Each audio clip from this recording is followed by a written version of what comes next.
कुरान मजीद में एक आयत है जिसमें अपनी किताब पर ईमान लाने वालों को गधों से तशबीह दी गई, और ये कोई काफिरों के बारे में नहीं बल्कि ये उस किताब पर ईमान लाने वालों के बारे में है। और कुरान मजीद में इसको इसलिए रखा गया कि तुम उस हकीकत का सामना कर सको जो हकीकत कुरान तुम्हें दिखाना चाहता है। सूरतुल जुमा की आयत नंबर 5 के अंदर अल्लाह तबारक व तआला फरमाते हैं, मसलुल्लज़ीना हुम्मिलुत तौरात सुम्मा लम यहमिलूहा कमसलिल हिमारी यहमिलु अस्फारा। फिर जिन लोगों को तौरात का पाबंद बनाया गया फिर उन्होंने उसका हक अदा न किया, उनकी मिसाल उस गधे की सी है जो किताबें उठाए हुए हो। एक गधा जो अल्लाह की किताब को उठाए हुए हो, दुनिया का सबसे कीमती इल्म उसकी पीठ पर है, लेकिन उसे ये मालूम तक नहीं है कि वो क्या उठाए हुए है। ये आयत इब्तदा में दरअसल बनी इसराइल और तौरात के बारे में नाजिल हुई थी, लेकिन इब्तदाई दौर के उलमा ने हमें यह खबरदार किया। कुरान मजीद के हर मुफस्सिर ने यह बताया कि यह आयत हर उस शख्स पर लागू होती है जो अल्लाह की किताब को उठाए हुए तो हो मगर उससे खुद को बदल न सके। तो फिर गौर करो कि कहीं ये आयत मुझे और आपको अपने अंदर शामिल तो नहीं करती। सोचो कि कुरान को उठाने का मतलब क्या है। इसका मतलब वजन उठाना नहीं है बल्कि इसका मतलब अपने आप को कुरान के मुताबिक बदलना है। तो फिर सोचो कि तुम सूरतुल मुल्क पढ़ते हो, लेकिन क्या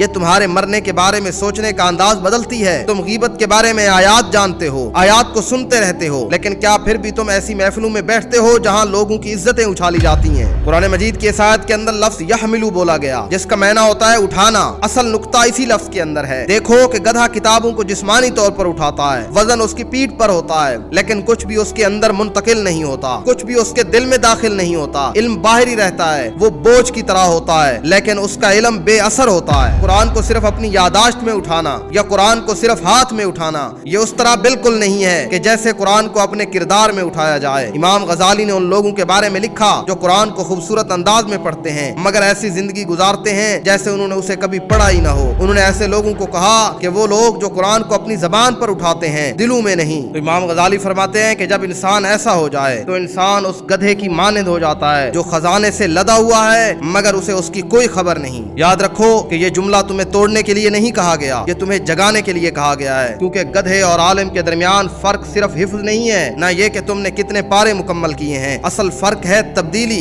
फिर सोचो कि वो आयत जो आज तुमने नमाज में पढ़ी, वो आयत जो तुमने किसी तरह तिलावत किया, क्या उसने तुम्हारे बर्ताव में कोई तब्दीली लाई है? क्या उसने तुम्हें किसी एक गुनाह से रोका है? अगर हाँ तो फिर तुम कुरान के अल्फाज नहीं बल्कि उसका वजन भी उठा रहे हो। और अगर जवाब नहीं है तो वो आयत तुमसे यही कह रही है कि इस बारे में खुद से सच बोलो। कुरान सिर्फ तिलावत के लिए नाजिल नहीं हुआ, ये जिंदगी के लिए नाजिल हुआ, और जिसे ये सबसे ज्यादा बदलना चाहता है वो तुम्हारे इर्द गिर्द की दुनिया नहीं बल्कि वो तुम खुद हो। कुरान ये चाहता है कि तुम उसकी वजह से खुद बदल जाओ। कुरान की ये बातें शायद तुम्हें सख्त लगें, लेकिन अगर अमल करोगे तो कुरान तुम्हें एक बेहतरीन इंसान बना दे।